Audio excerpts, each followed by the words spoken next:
एक यतीम लड़के को चलते रहा सोने का एक तोला मिला। लड़के ने इमदाद गैबी समझकर अपने पास रख लिया। कुछ दिन बाद उसे बेचकर घर के लिए ज़रूरी सामान खरीदा। पहले से गुजर बसर अब कदरे बेहतर होने लगी। आगे की ज़िंदगी में दुश्वारियों से बचने के लिए कुछ माल मवेशी खरीदने का फ़ैसला किया। ज़िंदगी में बेहतरी पर कुदरत का शुक्र अदा किया। इलाके के लोग उस यतीम के अचानक मालदार होने पर हैरान और परेशान थे। सोच रहे थे कि इसने ज़रूर कोई बड़ी चोरी की होगी।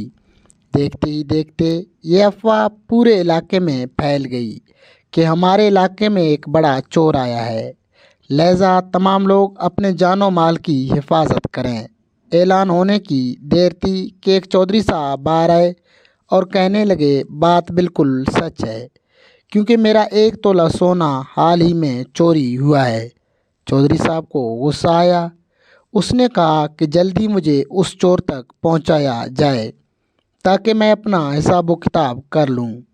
कुछ मीर जाफ़र और मीर सादिक उसी टाइम चौधरी साहब को यतीम लड़के के पास लेकर चले गए। पहुंचने की देर थी कि चौधरी साहब यतीम लड़के पर झपट पड़े। मार कुटाई के बाद चौधरी साहब यतीम लड़के को माल मवेशियों समेत अपने घर लेकर गए।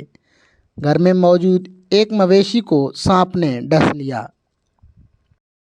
मवेशी करीबे मर्ग था कि चौधरी साहब ने फैसला किया कि इसका कीमा बनाकर इसे खाया जाएगा। चौधरी साहब ने ऐसा ही किया, जिससे इसके सारे घर वाले बीमार पड़ गए।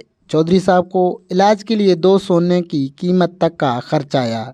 चौधरी साहब बड़े परेशान हुए और उसे कुदरत का बदला समझकर रब से माफ़ी मांगने लगे। नतीजा, बाज़ औक़ात आपका रिज़्क आपका होकर भी आपका नहीं होता। रब की रज़ा पर राज़ी रहो।